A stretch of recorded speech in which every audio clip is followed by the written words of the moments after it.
Family Fortunes 2, VTR 5422, 1979, PAL, Part 1, Take 1.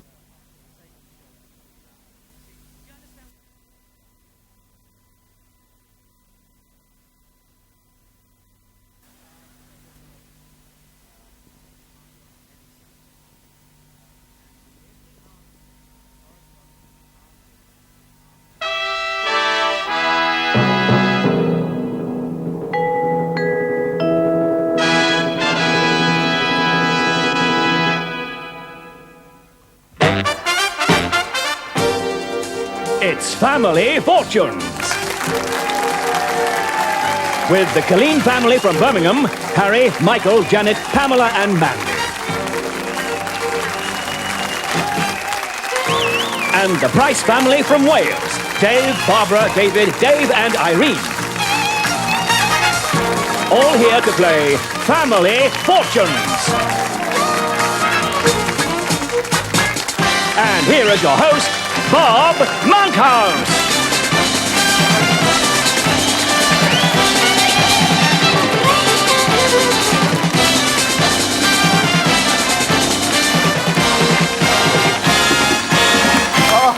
Oh, thank you.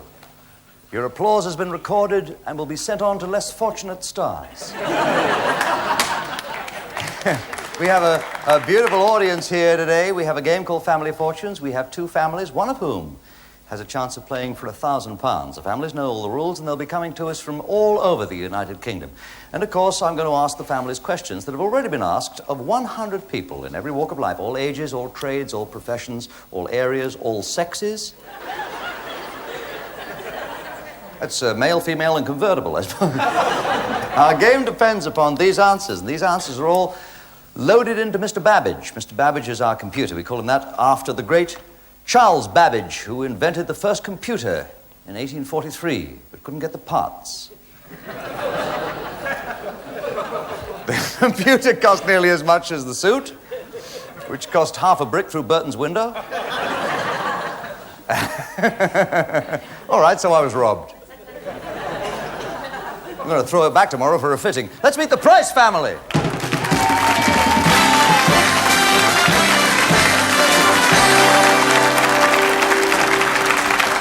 Dave, nice to see you. What do you do?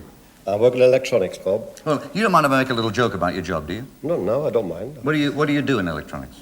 Well, we make computers and air traffic control, radar. You don't mind if I don't make a joke about your job, do you? Like Ronnie Corbett at a basketball contest. What do you do, Barbara? I work in electronics as well. Ah, I'm really winning here. Lots of material, huh? Did you always do that? No. What did you do before? I used to work in ladies' underwear. Ha! We got one. You used to work in ladies' underwear. What Yes, did you I do? In ladies' underwear? Or whatever. I don't think I'll tell him. Go on, be brave. I used to press and pack French knickers. Oh, while they were empty? Or? No. Dave and David. What have we got, an epidemic? What do you do, David? A floor manager. Floor manager. What, in television? No, department store. Oh, beg your pardon. And Irene? I work in the same department store as my husband. That's handy, isn't it? In the same department. Certainly. And another Dave? Yes, the only true one. 1st of March. St. David's Day. St. David's Day, right. What do you do? A fence erector. A fence erector? Yeah. I don't have any jokes about that either. Separate all the gardens. Not if I want to go on making a living. Let's meet the Killeen family.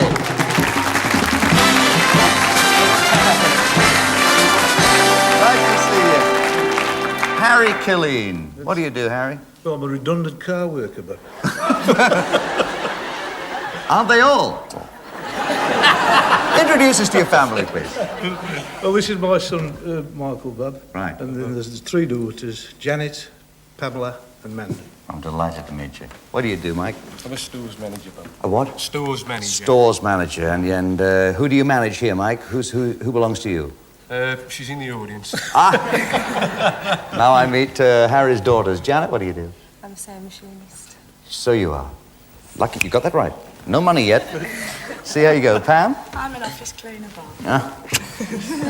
Mandy, you're a pretty girl. What do you do? I work in a warehouse. In a warehouse. Well, why not? It's better than many things that you could have done. Yeah? And the family's proud of you that you didn't do those other things. We're about to play Family Fortunes. Hey, it's the family. You've got to be here, you've got to be smarter, and they wish one another luck, and they have got to start for the lookout. One of them is going to look out the other by hitting the little red button, and this takes quick thinking. There's a lot of skill. There's no chance in this because you have to judge what 100 people surveyed said. I have the top few answers. In fact, I'll tell you exactly how many. I have the top 5 answers behind me on Mr. Babbage, and it's up to you to try and hit it. Hit the button. But as soon as you hit the button, after I've asked the question, I will ask you for an answer. You must give it to me within 3 seconds. Name something a soccer referee takes onto the pitch. You're ahead. Dave, name it. Whistle. A whistle. A soccer referee needs a whistle. Let's find out. It makes sense, Dave. A soccer referee needs a whistle to call his guide dog. But did any of the 100 people we surveyed say, oh, may the Lord forgive me for that joke. Whistle! Number 1 answer. Unbeatable. Unbeatable. You're going to play or pass? Price family. What do you say? They say they're going to play. There's no way you can beat that. That's the number 1 answer. It can't be beaten. It was your decision to play. Okay, Barbara, no conferring. All answer on your own now. What is a card, like the yellow card they send. A yellow card, yes, like one of these. And he shows it to people and banishes them. Yellow card! Oh, Barbara. That's what I'm going to get. That's a...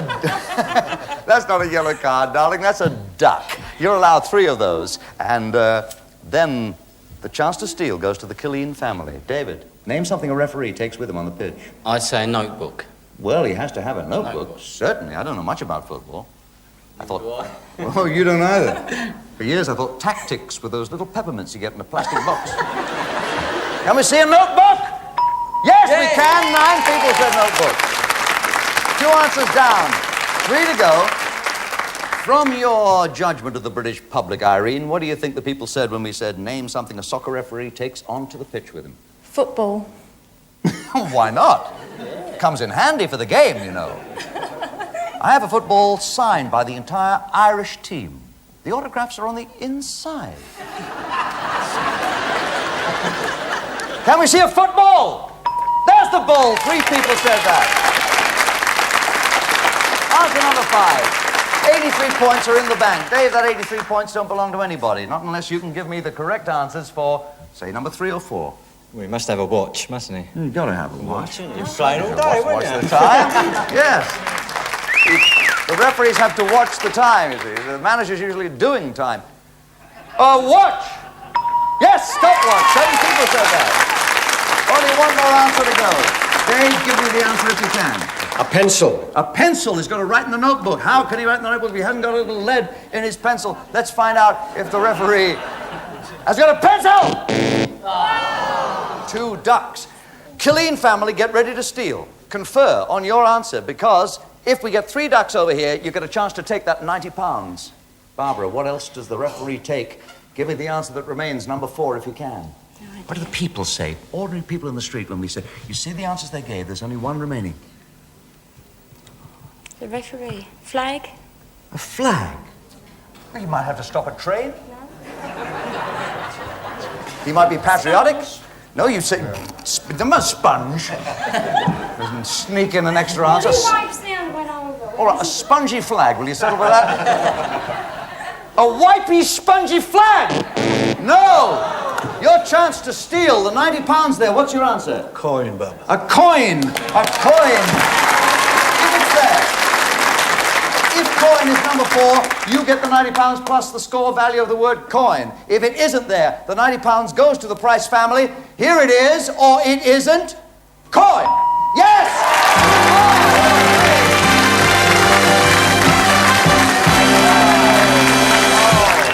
Tough one. Tough one. No answers to reveal. Well, now the score, as you can see, is at the moment it's 0 in this football match to the Price family, but there's 90 pounds over with the Killeen family, and they get to keep that no matter what happens later on in the game. The purpose of the 2 families is to break through the 200 barrier. The family that does that gets the chance to play for the big money, £1,000. Let's hurry on with round 2 of the family game of Family Fortunes.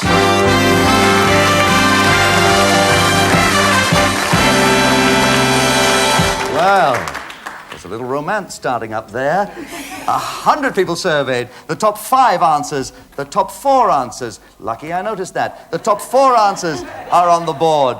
Don't hit the red button until you're sure you have an answer. Name an animal that hops. And you're ahead. Name an animal that hops. What, darling? Kangaroo. A kangaroo. Yeah, a woolly jumper. The woolly jumper with one pocket. Well, yeah, the rest of your family thinks that's a good answer. Do you think it's a good answer? Let's see if it's there. Mr. Babbage, do you have kangaroo?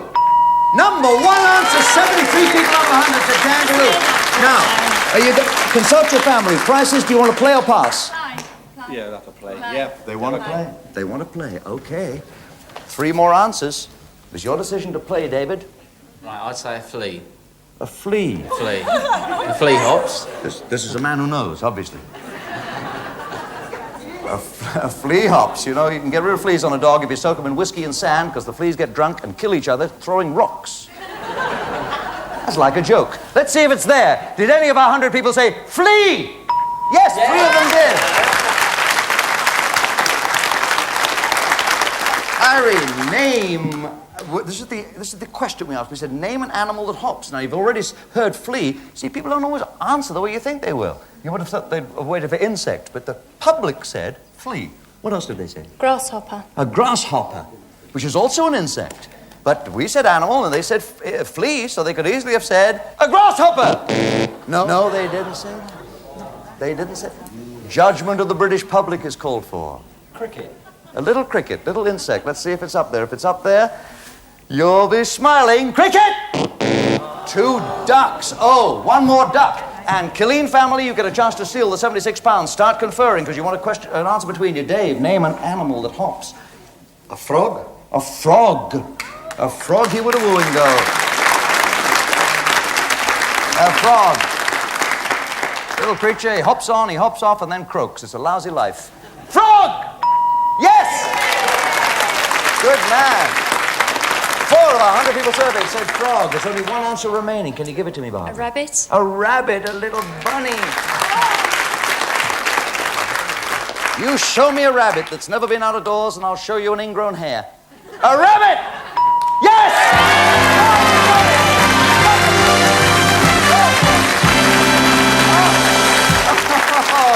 The tension is too much. Yes! Excuse me, I'm going to hop off, then I'm going to hop back. While I'm hopping, you watch what comes in between. We'll be back in just a moment with Family Fortunes and double money. Join us then.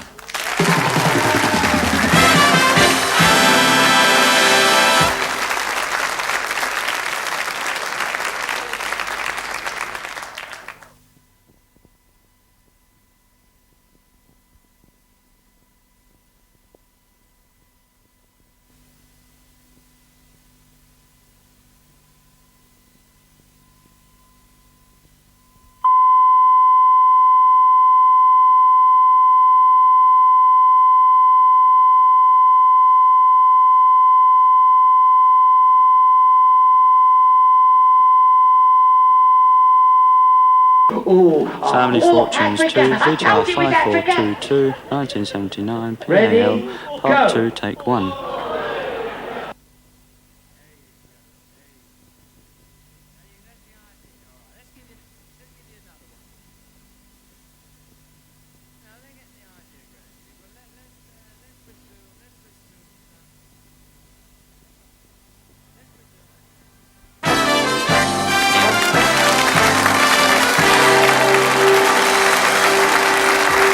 Yes. Thank you. Thank you. Thank you. You've been a wonderful audience. Good night. Oh, no, wait. Let me show you right away the scores. Over here, the Price family have £91. And, would you believe, the Killeen family have £90. £1 apart. It's the family that breaks through the 200 barrier that can go for the £1,000, the big money. And in order to help them along, we're going to, you know what we're going to do. Going to make the next round double money.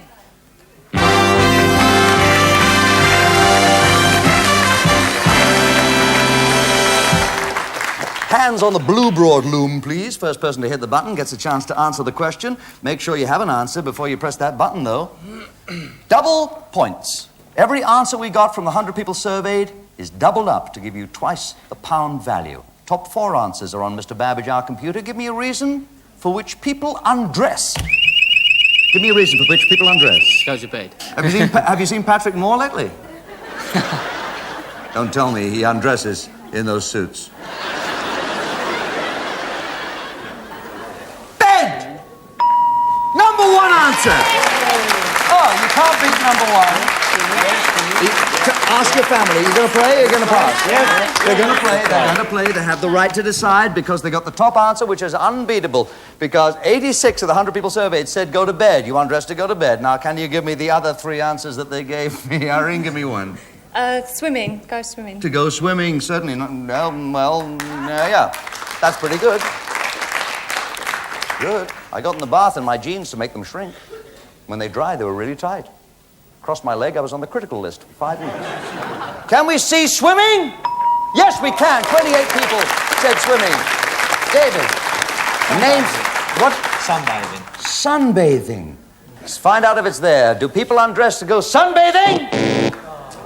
Dave, only abroad, not in this country. Name something people undress for. To bath? To bath. If it's there, you'll be smiling. Only 2 answers remain, and yes, it is.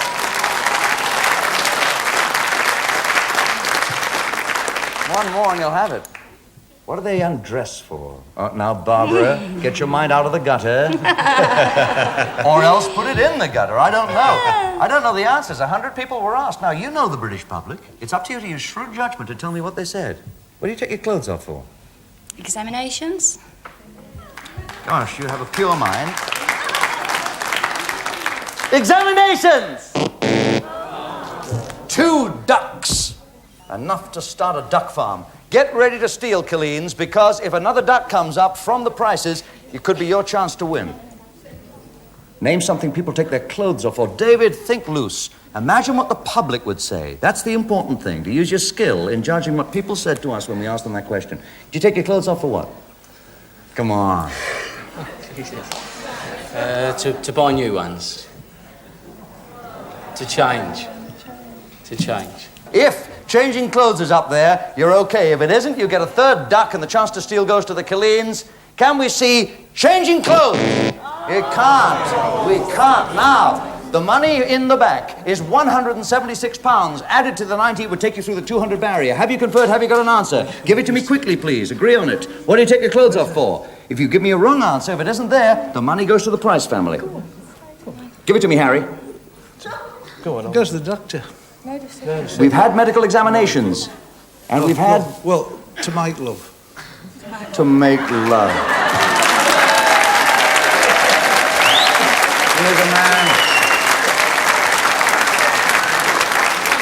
How many children you got, Harry? 5 children. We're talking to a specialist. It's not fair to have specialists. To make love, the most fun you can have without laughing. If it's there, you get all the money. Make love! Yes!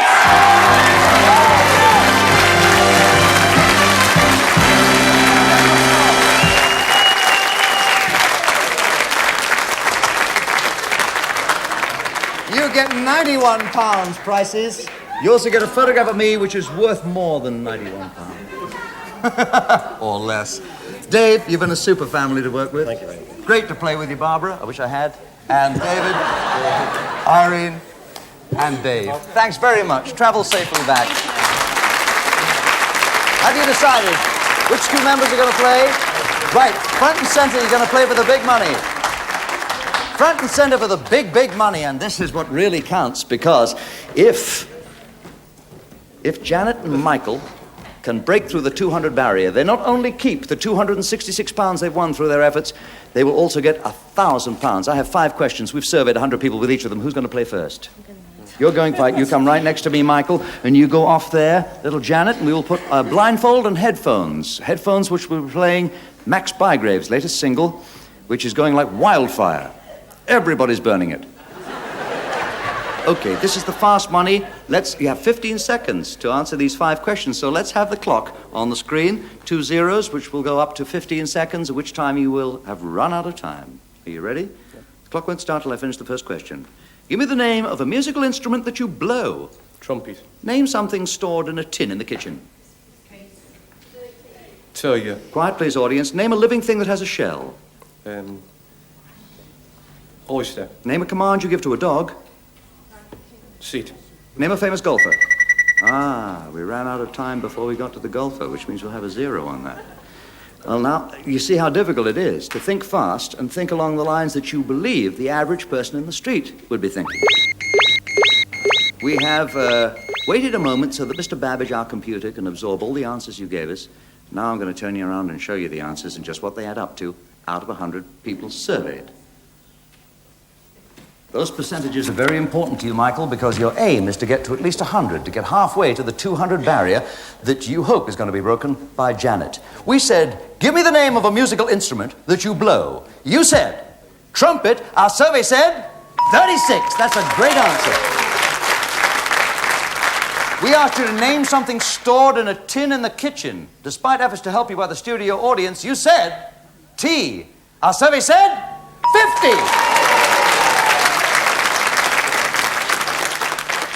You're doing very well. With 86, you're so far on the way. Name a living thing that has a shell. You said oyster. Our survey said 692. Nearly up to that halfway mark. We asked you to name a command you give to a dog. You said, our survey said 64. You're up to 156 with 6. Marvelous playing. Clear the board. Let's go to your family. Clear the board, please. Clear the board. The board is cleared. Let's have Janet back. Now, Janet has got to try and answer the same 5 questions that Michael answered, but she must not duplicate any of the answers that Michael gave me. Janet, if you duplicate any of Michael's answers, you will hear this, and I will say, try again. You understand that? Of course, this is a little tough to do, so we give you 20 seconds in which to do it. 20 seconds will tick away on the clock, because it's harder to do in case you duplicate the answers. We'll remind everybody of the answers that Michael gave us. There they are on Mr. Babbage, our computer. And, of course, Janet can't see them. The time won't start to tick away until I've finished the first question, but I can tell you that Michael scored 156. All you have to get is 44, and you'll get £1,000 by breaking the 200 barrier. Give me the name of a musical instrument that you blow. Mouth organ. Name something stored in a tin in the kitchen. Sugar. Name a living thing that has a shell. Tortoise. Name a command you give to a dog. Seat. Again. Fetch. Name a famous golfer. Jack Nicklaus. Jack Nicklaus. Yes, you're well within the 20 seconds. Isn't she good? You're good. Oh, baby. You're good.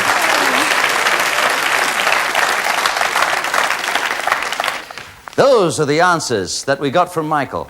156 points, 44 would break you through the 200 barrier, give you not only the £266 you've already won through your skillful playing, but give you £1,000. Let's see if you can do it. We asked you, give us the name of a musical instrument that you blow. You said, mouth organ. Our survey said, 0. Nobody plays the mouse organ. Oh, not even mice. We said, name something stored in a tin in the kitchen. You said, sugar. Our survey said, 11. We're up to 167. The suspense is killing me. We need 33. We said, name a living thing that has a shell. You said, tortoise. Our survey said, 18. 185. 185. We need 15 to get you that £1,000. Oh, Janet, we said, name a command you give to a dog. You said, fetch. Our survey said, 3. 188. I have to tell you, the top answers were trumpet for something that you blow, tea. And you see, Michael gave us both those. Snail was the top creature with a shell. Sit was the top answer for a dog. But if that golfer gets you those missing 12 points, you've got the £1,000. We asked you to name a famous golfer. You said, Jack Nicklaus. Our survey said, 13!